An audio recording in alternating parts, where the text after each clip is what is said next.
welcome. Today I'll be teaching you how to make a Hunchback tarp shelter, also known as the bivvy tarp shelter.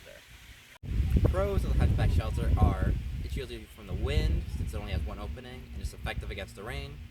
While cons would be that it's not the most easy, usually difficult with just one person, and that it's not the most spacious.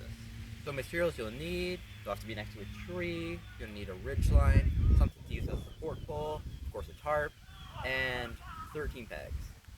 Alright, so to start off, you're going to take your rope, and you're going to make a bowline.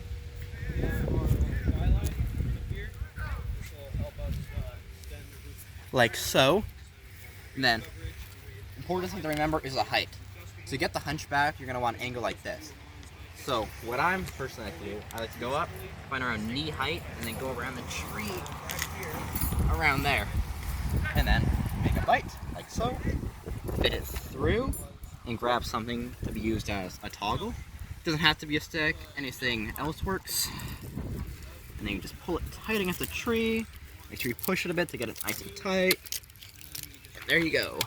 Nice supportive line. So now, you're gonna need to find the middle of your tarp. So, around, here's the middle, as so. And now, to get the proper hunchback, I personally have to use the underside so you can get the loops. Now, the best thing you wanna do is grab the rope and just pull it through the first loop. And then, coming up to the second loop, you want to grab your pole as such and figure out about good height. Here, I'll adjust it to be a little taller here. You can move it later to get a better fitting, so we'll just put it in like so for now. Just then, you grab your tarp and the end of the rope and fit through the second loop.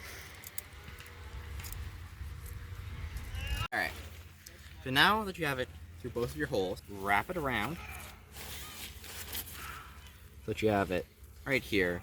Keep it rope fairly tight there. Anyway, come here. Get it through. Get a bite. And then grab the end of the rope, fit it through, and then pull. Don't drop it. That's usually a bad sign. And pull it through. Okay, if it drops, you know, just pull it back up, get it around a good height. The higher the better. Right there. Real tight. Because the tighter it is, the sturdier it'll be, the better it'll last. Pull it in. Anyways, guys, you just want to finish it off with a knot here. Sometimes I like to adjust it, even put it at a slight angle there. Now, we're on to pegging. You don't necessarily need a second person, but it is nice to get someone to hold the pole there so it stays nice and secure. So you want to drag, drag it out here. Just peg it, make sure it's nice and tight.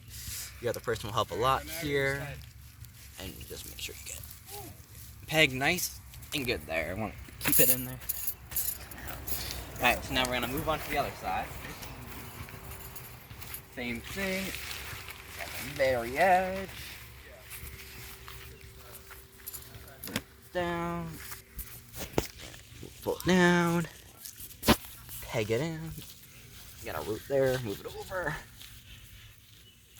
and get it nice and tight in there. Now, I want to find your middle line again on the tarp, over here, grab another peg, pull it out so it's tight,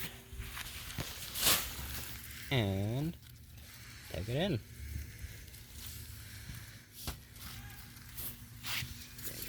Nice and good in there. And then, those are the essential pegs. Now we're on to make it good. So we're going to come out with the corners.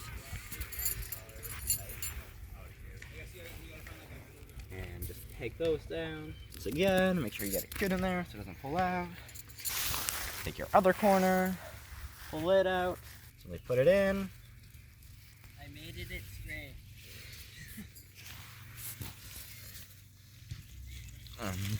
Get it in nice and good. And then to finish off, just come down, pay down your corners, all your edges,